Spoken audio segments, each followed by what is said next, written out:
پانی کو جتنا چوس کے پیو گے، واللہ یہ وہی بھائی جس کے ابھی جمعے کی میں نے بات بتائی نا، وہ بھائی مجھے کہتا ہے کہ ڈاکٹر صاحب میرا پیٹ ایڈا وڈا سی کہ مینوں ہر بندہ میرے کو نہ اٹھیا جاتا سی، نہ بیٹھیا جاتا سی، نہ کھادا جاتا سی، نہ پیتا جاتا سی، بس میں پریشانی چ رہتا سی۔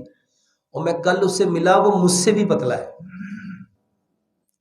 کہتا ہے استاد محترم میرا جب وزن اتنا کم ہوا نا تو اب میں ڈرنا شروع ہو گیا ہوں، لوگ مجھے کہتے ہو تینوں کوئی بیماری تو نہیں لگ گئی؟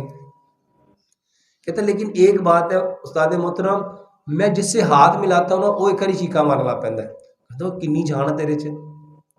میرے محترم بھائیوں پانی وہ کہتا ہے میں نے پانی چوس چوس کے پیا، پانی چوس چوس کے پیا۔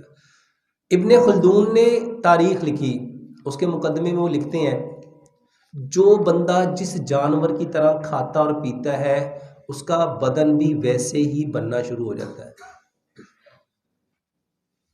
اور جو بندہ جو چیز کھاتا ہے اس کے اندر بھی وہی پراپرٹیز آتی ہیں۔ جو بندہ چڑیا کی طرح پانی پیے گا وہ چڑیا کی طرح ہلکا پھلکا ہو جائے گا۔ جو بندہ شیر کی طرح، چیتے کی طرح، لیپڑ کی طرح، بکری کی طرح، ہرن کی طرح پانی کو ایسے زبان لگائی اٹھا دیا، ایسے زبان لگائی اٹھا دیا، ایسے زبان لگائی اٹھا دیا، یعنی ایسے پانی پیے گا اس کی کمر چھوٹی ہو جائے گی۔ اور خاص طور پہ وہ بیٹے بیٹیاں جو اپنی کمر چھوٹی کرنا چاہتے ہیں، اپنے پیٹ کو چھوٹا کرنا چاہتے ہیں، پانی چوس چوس کے پئیں۔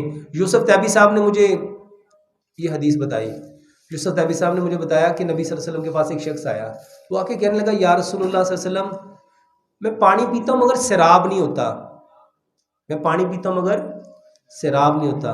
تو نبی صلی اللہ علیہ وسلم نے فرمایا پانی کو چوس چوس کے پی، پانی کو چوس چوس کے پی۔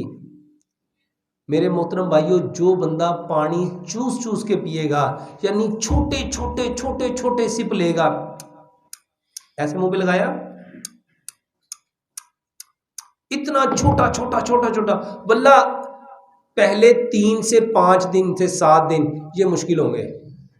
جب آپ کرنا شروع کر دو گے یقین جانو آپ لوگ مجھے دعائیں دو گے۔